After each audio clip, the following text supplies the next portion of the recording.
Good evening, everyone.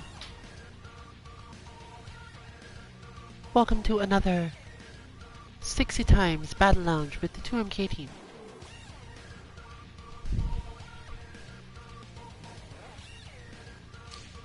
Saturday means dead or alive. And, of course, a sound test with my new headphone cable to see if it's crackly or not. But, for the moment, I don't think there's any issue. And I don't get any reports of anything crackling anywhere, so I'm going to hope that this means that my sound is better than usual, and we are therefore going into matches. We will also be having less of the team members in the lounge today, as people are either busy or off at other tournaments at the moment.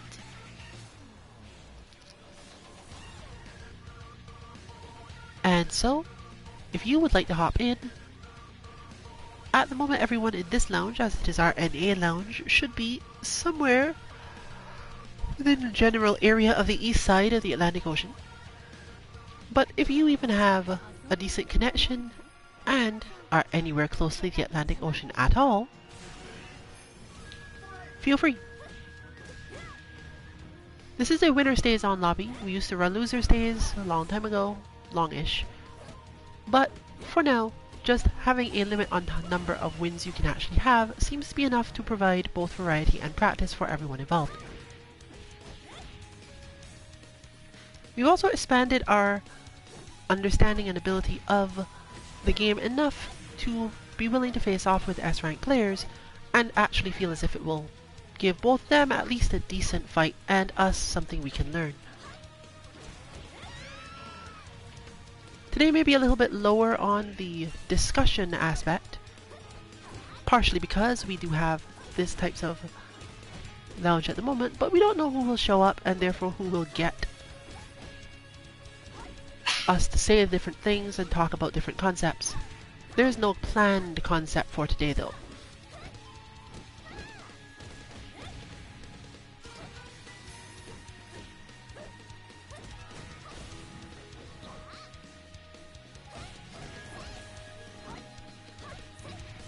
The advancing pressure of Kokoro seems to be enough for now.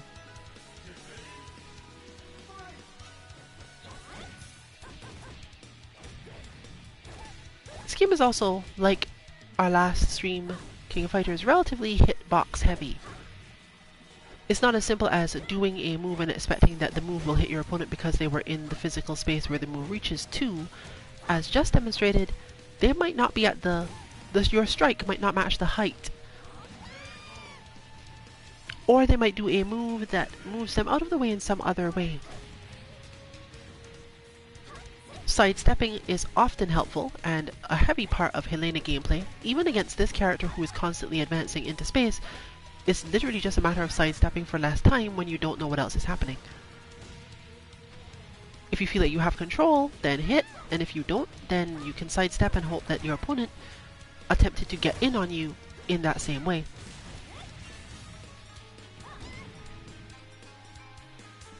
If nothing else, it can hide from your opponent somewhat your intentions, and if you can do it for a relatively short time, it will cause them to miss some of their hit confirms, or just have less confidence in specific situations. One particularly helpful thing for Kokoro is that a lot of her starters are misleading, but a lot of her second hits in her strings are not, meaning that you could sidestep into mid-hold and have a much higher chance of being successful. Still, it is still just a chance.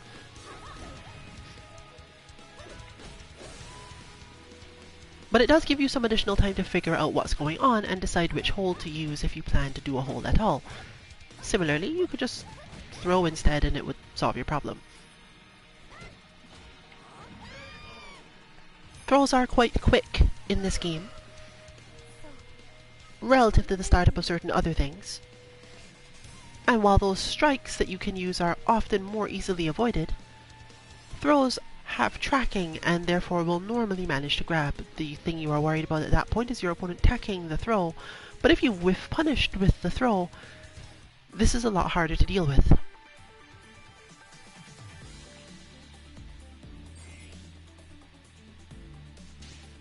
looks like the one who has joined today is not actually playing, but also doesn't seem to have terribly good connection either, so maybe they're just hanging out.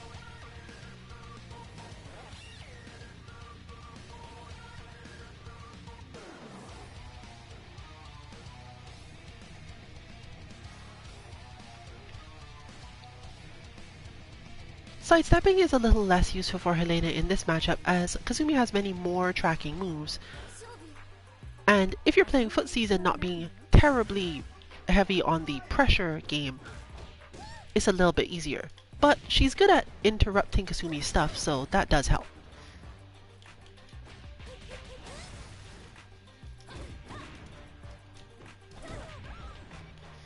What Helena often ends up looking out for is all that space when Kasumi is not necessarily clear on whether or not she's actually continuing an attack.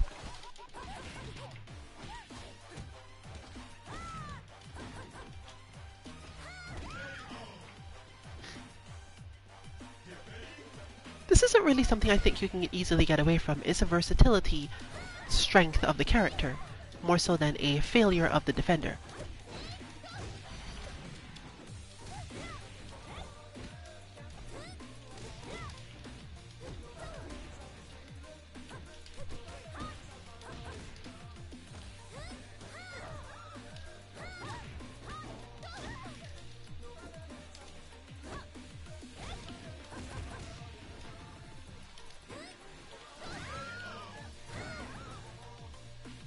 Placing yourself into complex situations in the game is a good way to get higher damage simply because of the way the damage in this game works as a whole. Hitting with just your regular combos is a good way to get some damage, but depending on what the combo string does and what your opening that led to the combo happening are, you end up with a relatively lower damage on later hits.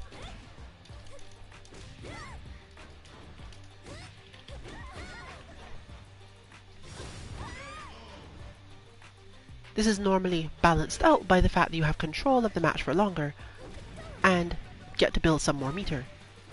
But the way that meter is built doesn't necessarily result in this being all that helpful either.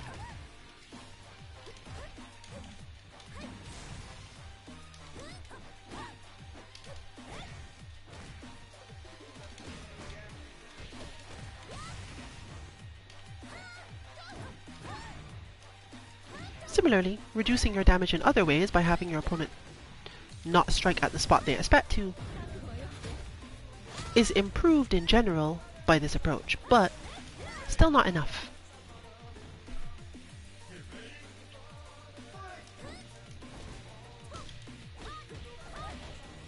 You'll notice there, for example, that damage wasn't exactly great, and neither was that. A lot of damage is done more so in the counter hit form of the game, where your opponent has not done a thing correctly in some way, or misunderstood what you were planning to do.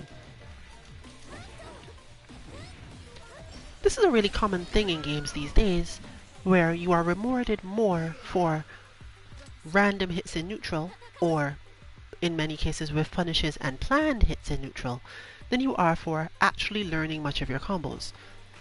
This is helpful for people like us who are generally playing a lot of different games, because neutral skill can often carry over, whereas combo skill requires constant practice.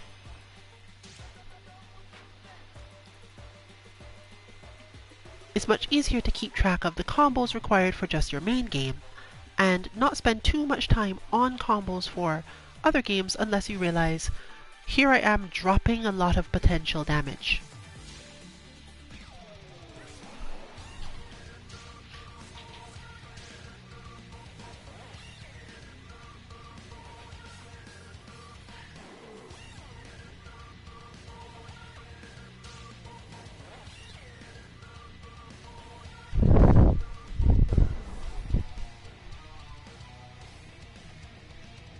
In DO in particular, this helps even more, because trying to get your better combos started, if you aren't a person who has practiced enough to know pretty much all your combos, means that you tend to lock yourself into a specific approach to neutral. If your best and most damaging combo starts with a specific move, most of us will subconsciously be more likely to aim to do that move or to set up a situation in which we get to use it, which can be limiting, either because your opponent is faster than you have to do this from defense and your defense might be broken, or you simply don't have enough opportunities in whatever matchup to actually get there, though that's a little bit different usually.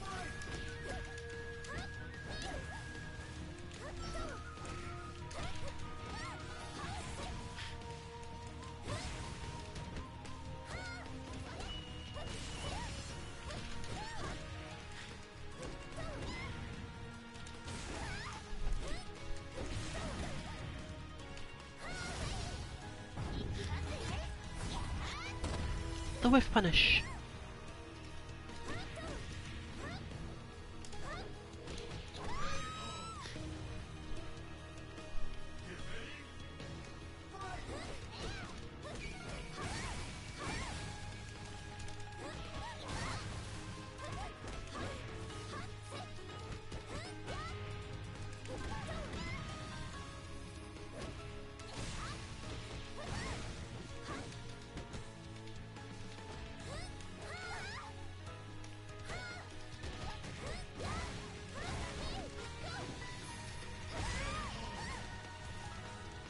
Too long to catch back there.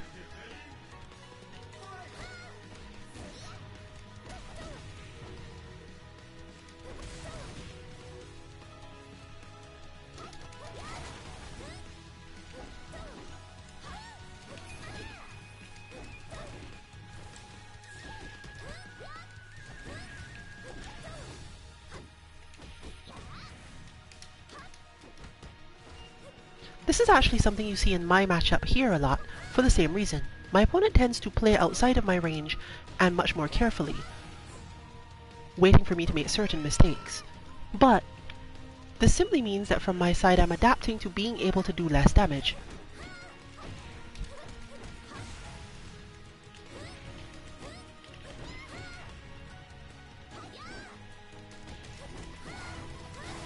I need faster attacks to clean up their defensive positions more quickly.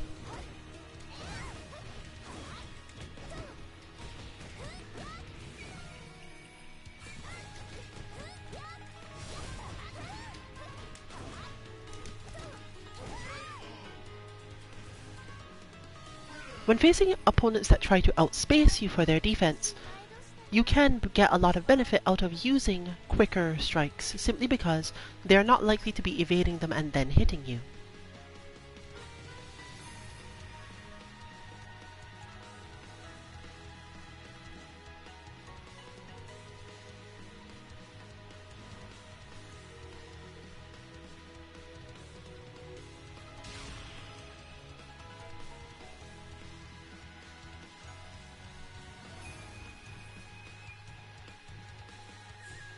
Another useful thing is that this often changes the options your opponent has available to you for good punishes, and once their options for punishes are in any way lessened, you're likely to find yourself more able to hold whatever it is they're doing if you've become familiar.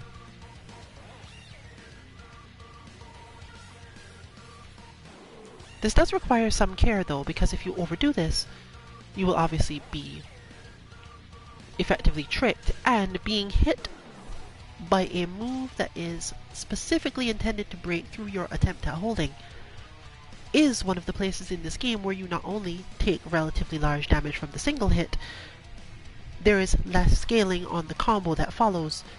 Even if the combo itself is suboptimal, there can be a lot more damage done.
Part of the reason for this is simply that there are moves that are allowed to do more damage simply because they are themselves long animations and more damaging. If you can learn to land these hits in neutral consistently, then you will do more damage than the shorter hits you end up doing otherwise. But in the end, the two approximately balance themselves out, which is good for characters who tend to play one way or the other, obviously.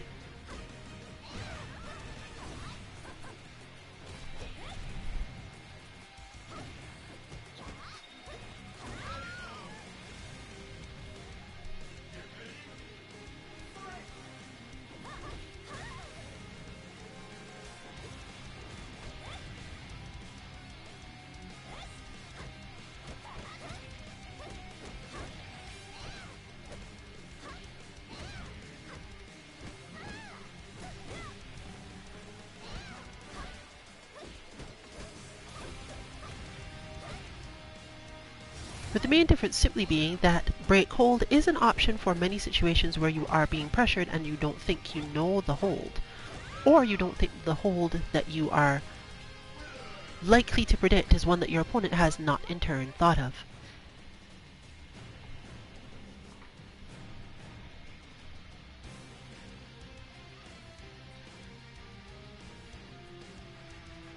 You can of course increase your skill at holding, i.e. of doing the hold you intend, but this does not really help in the same way, as you must spend the same amount of time learning each hold that is actually required for any given move. And characters in this game possess a lot of different moves.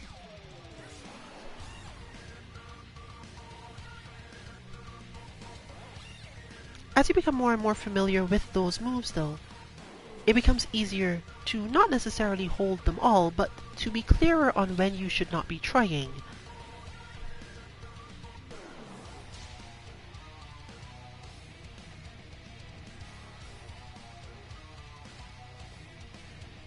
We're definitely seeing some evolution in that front, as our Kokoro did start off having less complex strings before,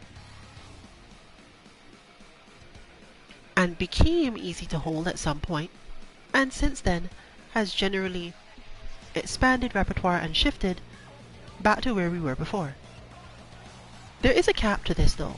There does come a point at which you cannot specifically get better enough simply because of the way most human brains work. You could also be superhuman and manage regardless, but most of us eventually reach a point where we can't keep track of the maximum number of options games add. And in fact, many games will specifically set this up, that they'll just give a number of options that they know most people can handle on some level, and then work from there.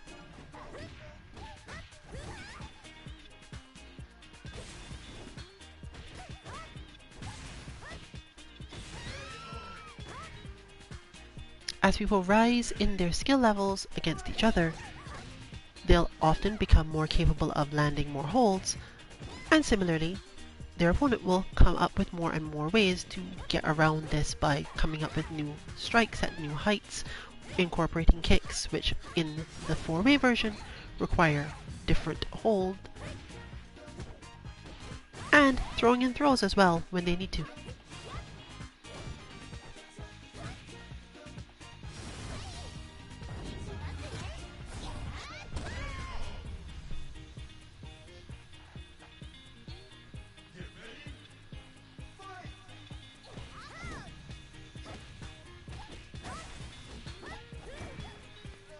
The variety in this game does allow for many more tactics than other games can easily provide, but you can generally bear in mind that the core of the game is relatively easy to understand frame data wise, and neutral is similarly somewhat easy to grasp once you've gotten used to the idea of being able to sidestep and how to utilize proper sidestep moves.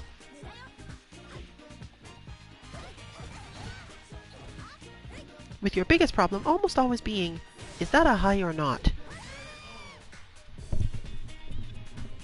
As always, we suggest that the way to figure this out is, if you find yourself being struck by opponent stuff, stop trying to block at all, and just crouch. Kokoro in particular has a lot of highs that don't look like highs when she's doing them, and you can therefore get a lot more holds off from specific situations which just don't look like highs at all. You can similarly just crouch under a lot of it, or use moves that will cause you to crouch to resolve your problem.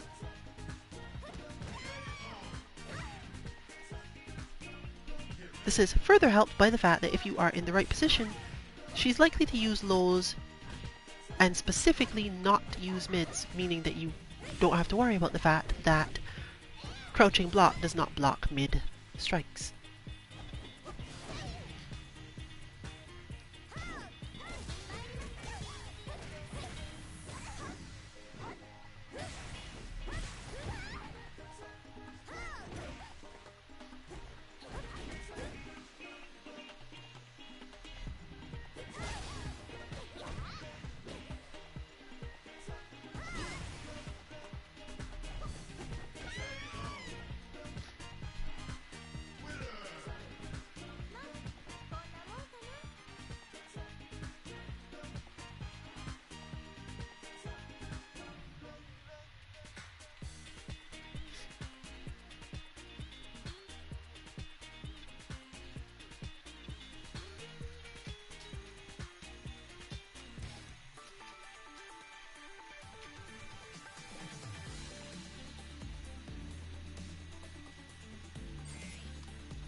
Expanding your repertoire of attacks that you can actually use requires learning a lot of spacings,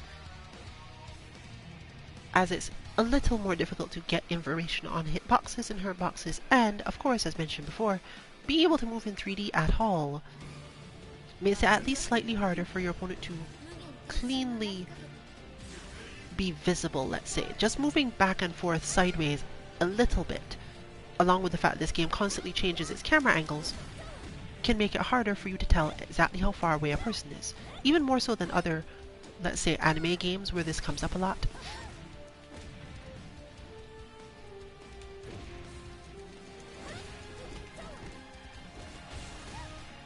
So here I am facing the same style of problem. Because I can't necessarily attack as quickly or as easily without being countered, I have to try to learn at what range I can mislead my opponent into a move they can't just block. But there's an easier answer to this.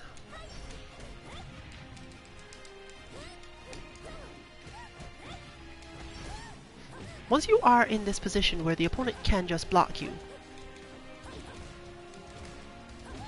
generally you don't want to actually attack full on, nor do you actually intend to make it clear that you are attacking. But this too requires you to actually get some spacing done. So if your opponent is very defensive, you have to come up with a different method.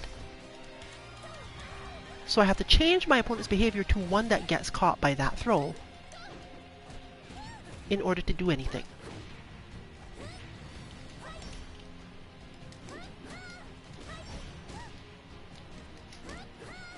If your opponent does not change behavior, sometimes you have to just spam the thing you've got.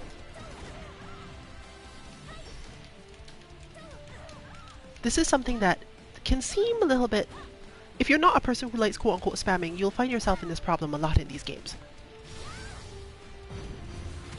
That you try to vary your offense, but your opponent continues to just defend in the same way, even after certain things have hit them.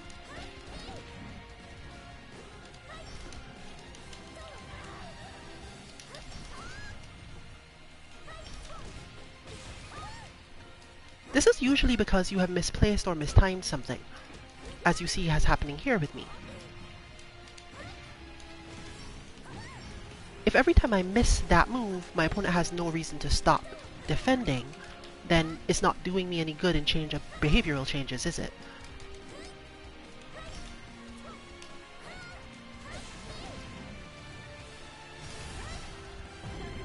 And eventually, they do start to recognize and expect it, meaning that you will hit a point where it will fail. If you have not managed to do it successfully enough times, up until that failure point, you will still lose, of course.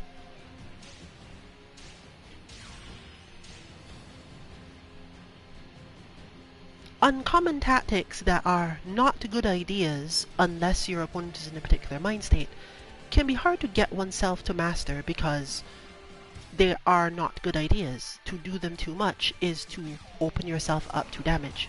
But it's not less true for this to be so when you are facing strong defense, or at least consistent defense. If timing is not working, and spacing is for whatever reason not working, then whatever is left is basically the best idea. Your opponent has no reason to start defending against your unconventional option until you prove to them that you're willing to rely on it.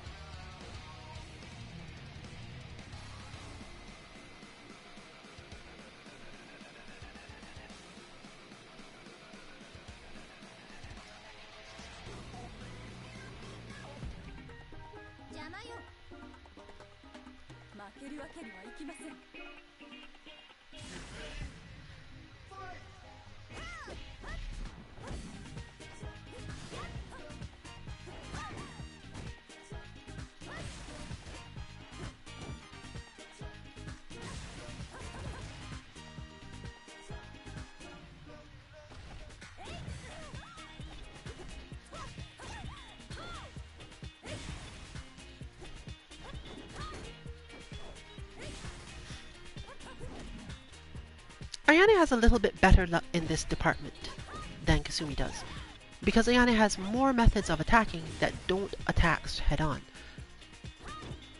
But defensive play is still usually quite strong against Ayane because her more likely and more specific things do tend to help. She does have better options for specific continuations of range though. And against space control characters, being able to attack from further away while not necessarily extending your hurt box into position to be whiff punished or just blocked or defended against more and more isn't really as easy for a character who doesn't have full range. But it doesn't matter if you don't have full range as long as you use what you have enough, which is back to where we were before.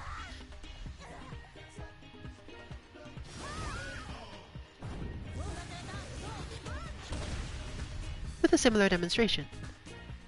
If that's the thing it takes to win, no matter how unconventional or silly it seems, against a sufficiently defensive player, you will notice, for example, that our Helena back steps and back dashes after literally every action. And that's probably the first offense we've seen so far, but it's not going to matter in the same way because, again, Ayane doesn't really care about this. She has more advantage on many moves, better ways in of specific types, and just keeps going most of the time. With characters like this, your better bet is to try to make them miss you when you're on defense, rather than anything else. If you keep on trying to react to this type of opponent, their general method will be to spin into methods of outplaying you as quickly as possible. And as she is that sort of character with more tricky options for that, then so it goes.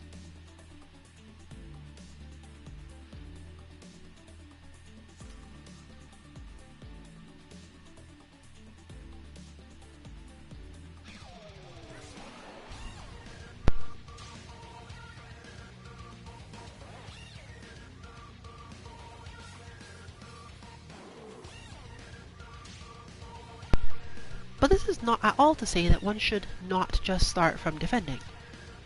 If that is what you're good at, the main thing you need to focus on when you are dealing with this sort of situation is how long you get stuck in that mode. It's all about making sure that by the time your opponent realizes, I need to change what I'm doing because your defense is holding, that you have figured out what they want to do, figured out the most likely counter you have to it, and then we'll just move to defending actively rather than blocking. And then of course, when you become stressed, you fall back on your natural skill of back movement, defense, and blocking, which is even more confusing.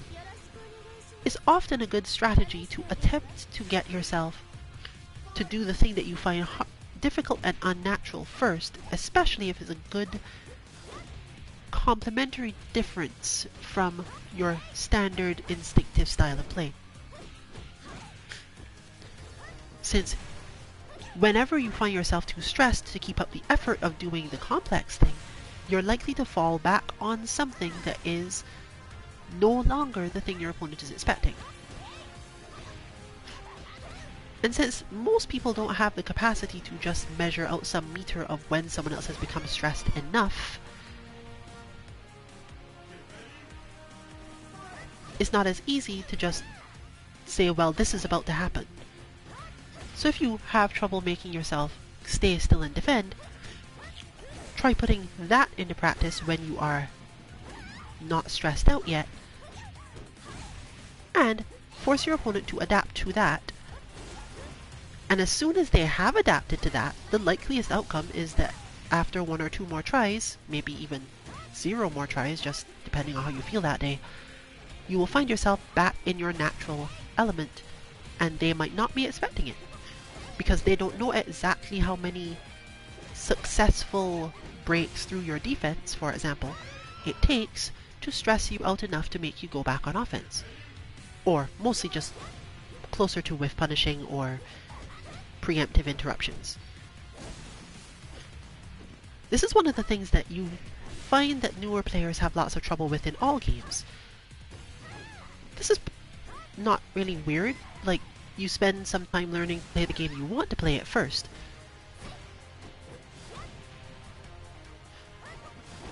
But when you find that that finally has started to fail you, look for what else you can have that will increase your situation somehow. And it's a little bit better if that thing is not the thing you do as naturally.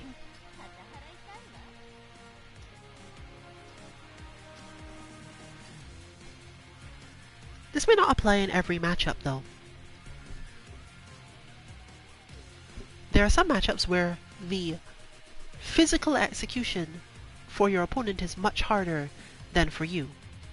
And as soon as that becomes true, you should at least consider letting yourself just play the way you like.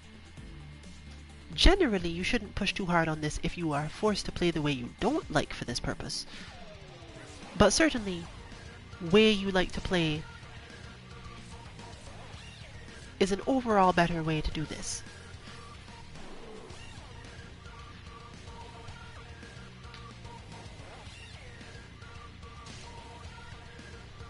Come on, be a good stage. I'm not even sure what I'm defining good as here, but generally when facing Ayane, I want lower variation in the stage because I want to be able to do more kicks and throws. Small stages with high variation allow Ayane to use more moves from further away that counter both kicking and throwing more easily. This'll do. It's not terribly close and not terribly far.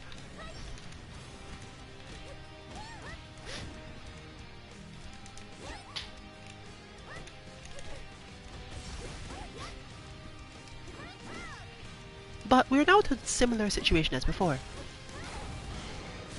So, my change should be to quiet down entirely and just whiff punish for a little bit.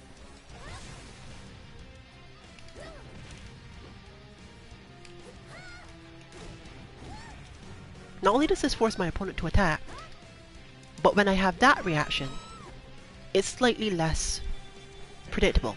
That reaction of, okay, my turn, that I often have, it's slightly less predictable. Because that was clearly an attacking move. That was me thinking, oh, I finally get to attack. Like that, and in this case it works. But now that I'm calm enough, I should go back to here. And slow again. you normally want to do just enough to keep your opponent thinking that they don't know exactly what's about to happen.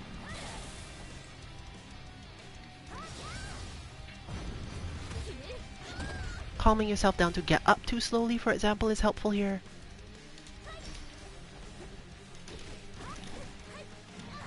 As is stuff like that.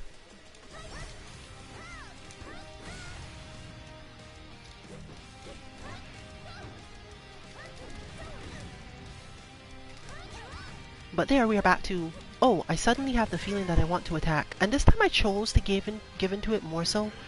But it was still the similar sort of thing. Me thinking, okay, I really just want my turn now.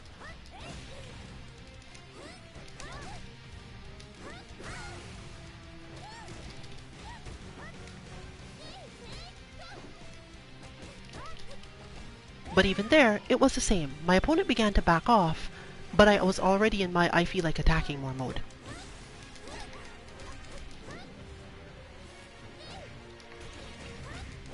Kazami does have tools against Ayane. They're relatively strong too. But they do rely on Ayane explicitly attacking. She can mess with the ranges at which Ayane can make hits, lower the damage she does when she does those hits, and so on, by using specific options.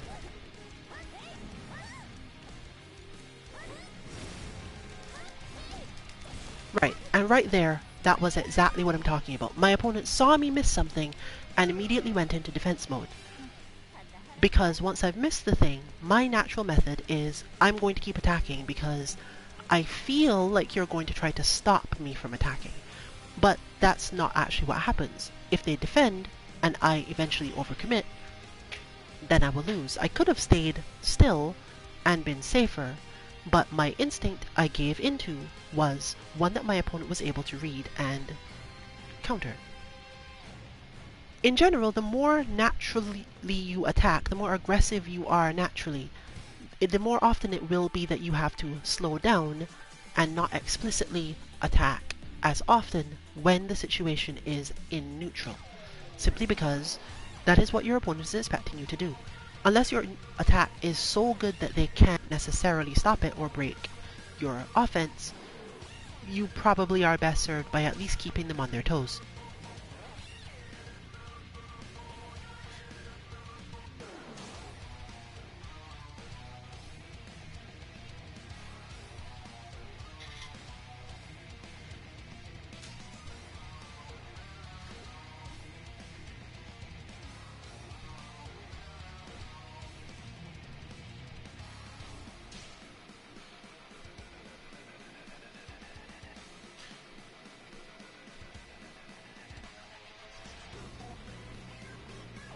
You can of course use safer moves for this, and this is the common usage case in other games. This game is a little bit harder to consistently do this with because people will be able to move out of the range of certain attacks or out of the strike zone of those attacks without necessarily going too far in the other direction.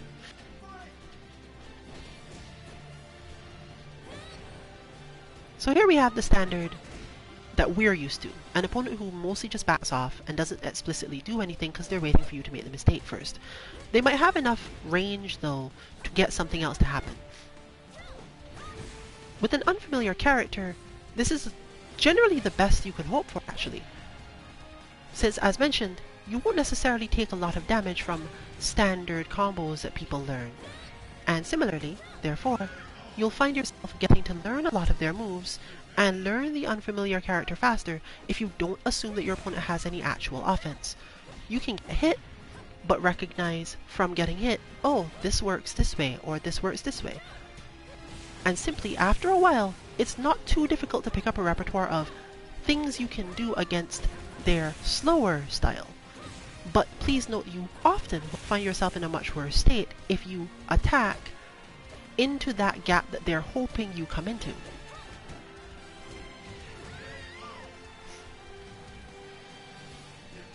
Of course, you must learn to attack at some point, and as players get more and more effective at defending, or just run away and you don't have enough of your own offense built up yet, you will find yourself often suffering. Here's an example. I now have a life lead, so I'm backing off. They have the corner, they have control, but Now they're at the point of, I don't want to make mistakes and lose this round. I would prefer you make the mistakes and lose the round. Unfortunately, this character isn't necessarily all that good at this. In my experience with her, she's okay, but her style of attack doesn't lead to good, let's call them checks and whiff punishes.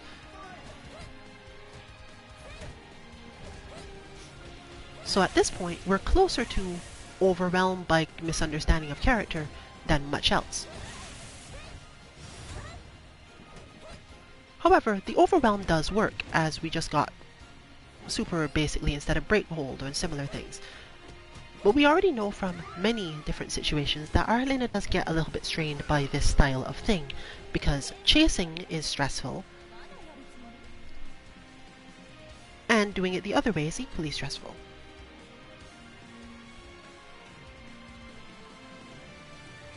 But it is still the sort of thing you can relatively easily learn if you've got the patience for it, or just don't really care. Not caring is your usual better default.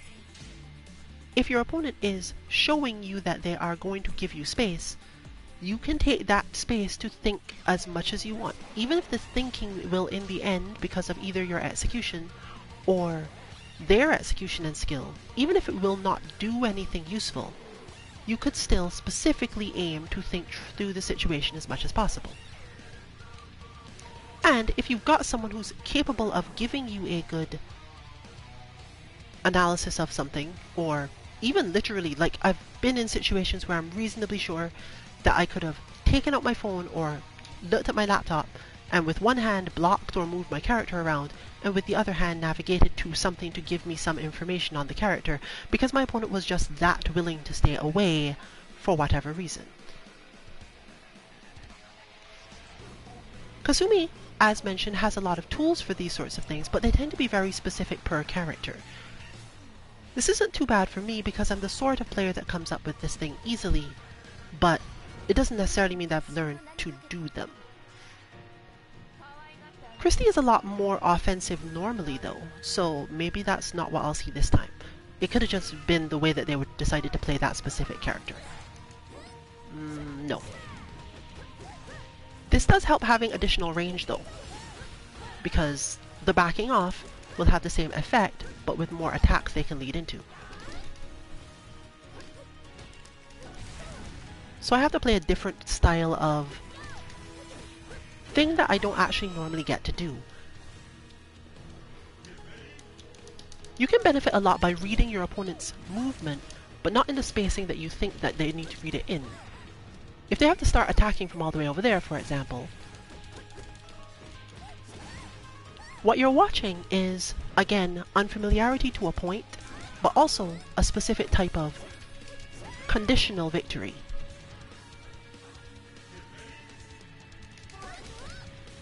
In short, it would take me longer to understand what my opponent is doing than it will take them to kill me with it. That's basically it.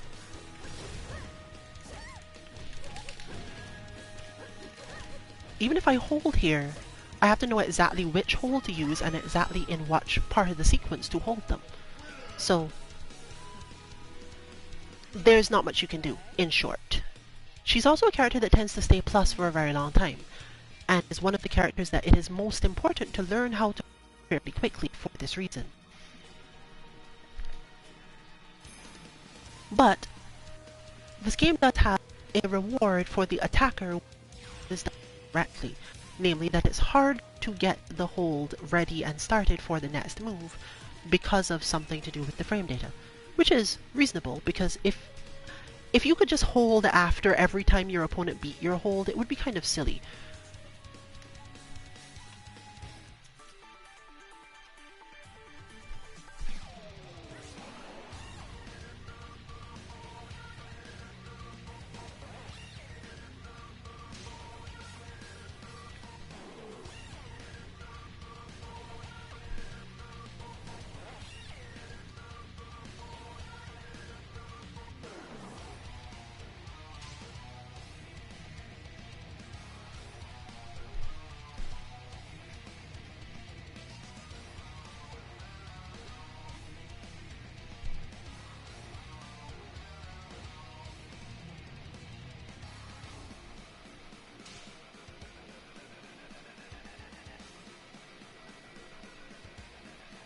But on the other hand, because one must learn to hold Christie, and because this game is a sort of game where if you don't know how to hold your way out of certain pressure, at least, you'll always be on the defensive. It is best to figure that out quickly.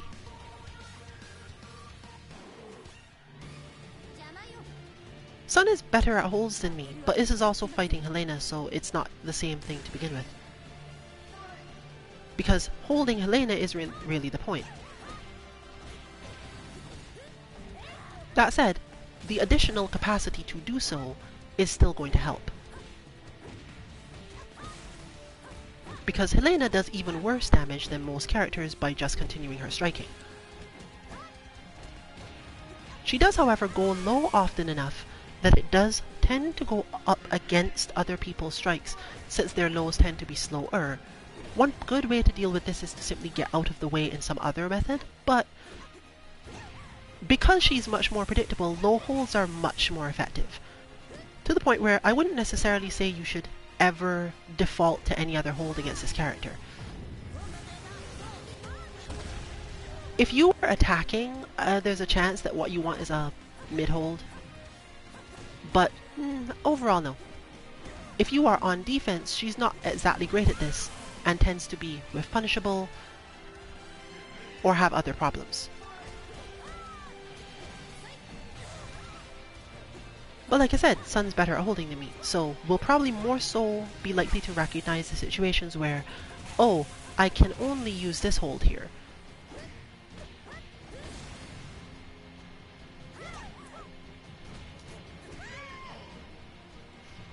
It also tends to take Helena longer to move between the two strike types, and the opponent tends to slip backwards from most of the way she does things, which is really helpful. There are many characters in this game where they will knock you so far back that certain of their options get locked into what will and will not hit. This is precisely Helena's problem for main offense, I think, because she'll often be in a position where she can keep going into a mid or a low maybe, but she doesn't have a high option that will actually reach you if you got hit by a low.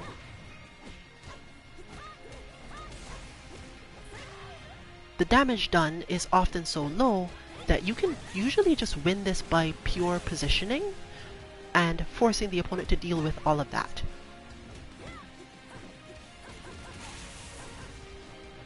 Double down on this is the fact that if you don't care as much about the mid damage she does, then you can just stay crouching, block most of the lows, and avoid the highs at the same time.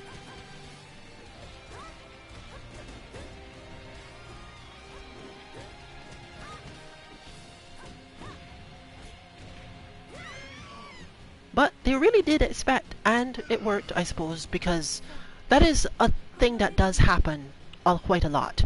When you are at the last moment and your opponent is so sure that you will not do the thing that they have been beating all this time. It's a big brain problem, you could say. To continue to go for the low was more so an outcome of, oh, there's no way you're just going to let me hold you again. But in this case, it turned out that that is in fact what happened, or rather, what happened from the perspective of Suntier's mind. We can't really say what their opponent was thinking of, or even not thinking of. Could have just been panic, or it could have been the absolute big brain of, okay, you're not going to be expecting me to go for the low here, because you would think that I would think, and that whole line continues on its own.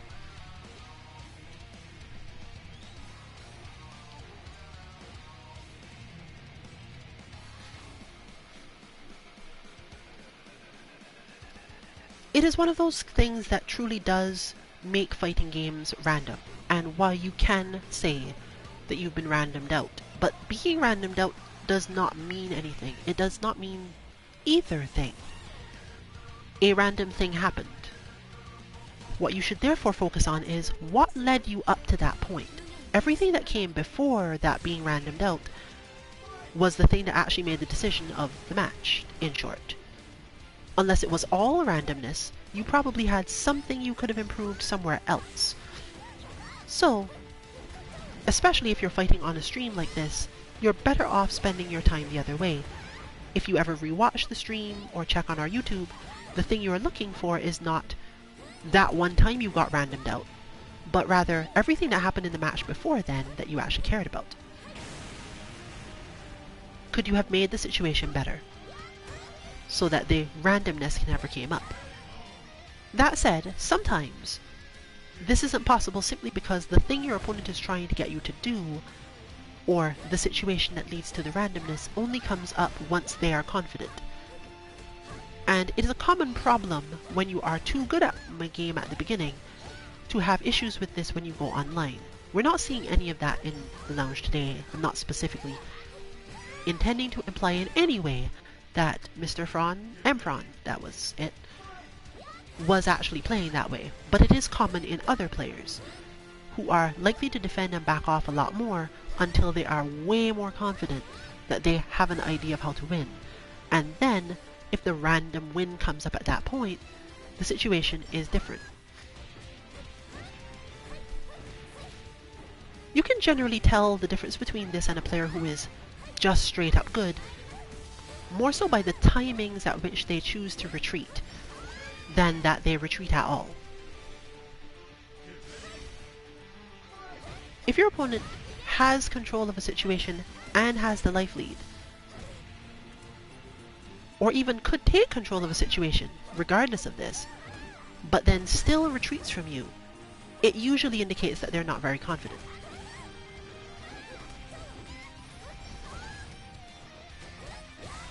This is even more true when there's a possibility that your characters are around evenly matched in neutral. It can be a strategy sometimes, but it's usually just an indicator that they don't have an idea of how to play the neutral against you.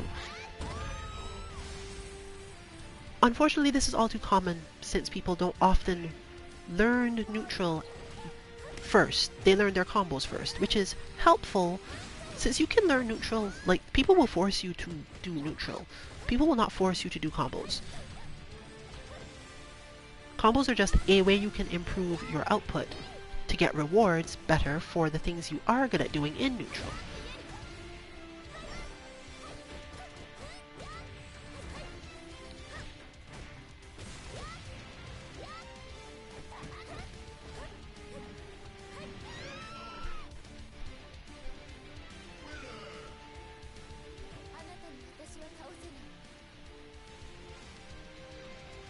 I've forgotten what it takes for me to get this costume.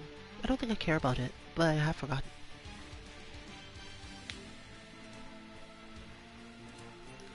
We always proper is the weirdest word I've chosen to use there. We always advise that people using these methods and not just learning combos because they somehow know they're the sort of person who shouldn't just learn combos. Start by looking explicitly at which of their moves they tend to actually land in neutral first. The more of their neutral moves they are successful at, the more combos they often need to learn. Simply because, unless it's a single hit move, you should generally try to get something going from your strikes instead of giving your opponent the option to hit back. Similarly, ending your combos in the way you prefer leads to better situations further down the line, whereas not finishing your combos or having hits happen that you were just mashing because you don't know where to go from there leads to scrambles, and scrambles are usually negative. But we've covered Helena defense. Kula defense is not similar. Kula's usual methodology of playing is to move very fast, and she, like most characters of this type, has more jumping moves. But if you've ever played King of Fighters, that sort of thing will be more obvious. In short, this character has to play more neutral, simply because all of her moves are so committed and they usually don't have variations. So if you're used to playing games like that, where you can just see these moves coming, it's much easier to hold them. This means that generally what you want when Kula is close to you, especially in a small stage, is to break hold or hold your way out of her closer combat skills. You want to get back to neutral as soon as possible because, in short, this character is not built to play this game. She is capable of it, and she does have some real strong options for particular positions, but she overall isn't built to play this game.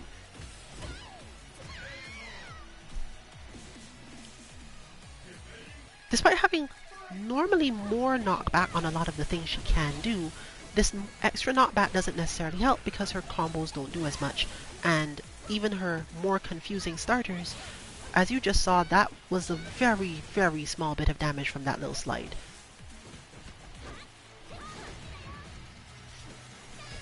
The speed that she gets is often paid for in the amount of damage she actually gets if you don't mess up.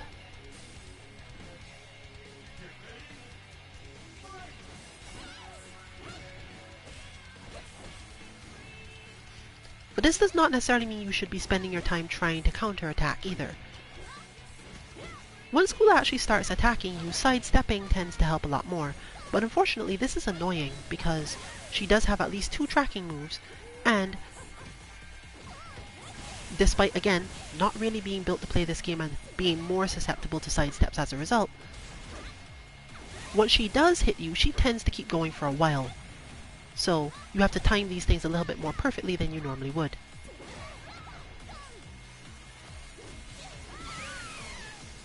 That would have been a big hold, but it looks like the throw ended up being the reason.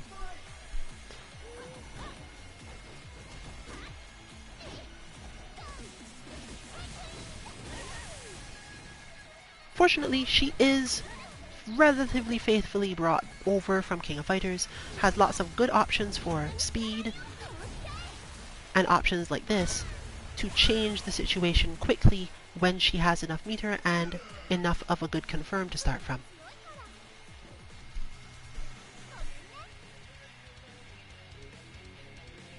I don't remember starting late, but these matches are usually short enough that we'll probably end on my match for the night.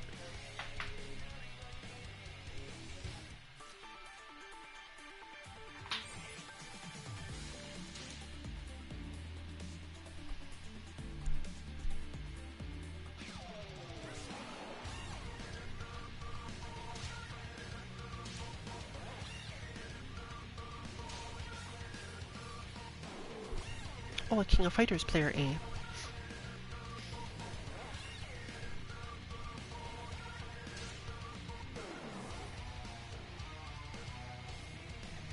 I believe I've mentioned before on some previous stream how exactly Maya is generally handled.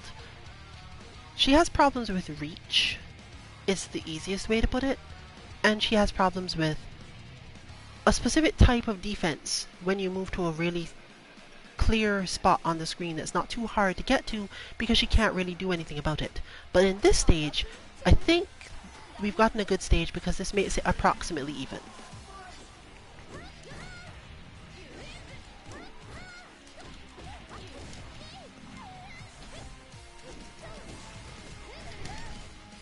I misjudged that. I'm surprised. The stage's various little bits, combined with its general tendency to have characters around that will do this to you, makes it harder for Mai to do certain things, but also harder for Kasumi to do certain things.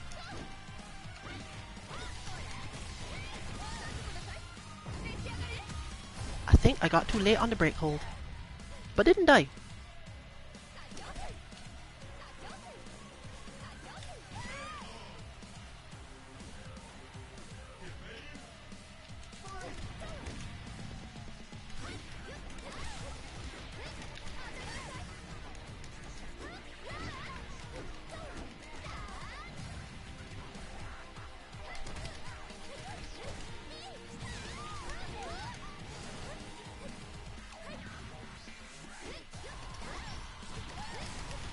I always forget that's a high, because normally those moves are not in fact highs, which I find very strange. Not that this one is a high, but that one. I find it strange that this one is a high. Normally a move like that is in fact a mid that is just catching you because it's actually a leap downward. But as you've just seen, I can crouch under that move. But I've so trained myself to not do that in that way that it's harder to remember, oh right, if you're seeing Mai in the air, same as Kula, it usually means that you should in fact high hold.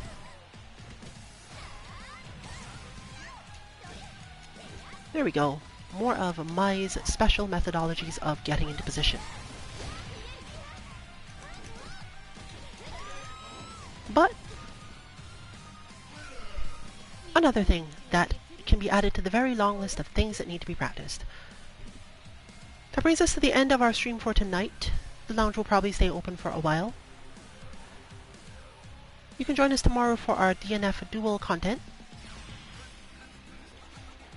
And find all of our bots, though the bots for this game are not terribly useful, at our website 2-mk.org. We're likely to have both the EU and the NA streams for DNF duel tomorrow, but we will let you know on our Twitter 2_mk_FGC. That said though, good night everyone, this has been Rillian 14 2MK, good luck with your training.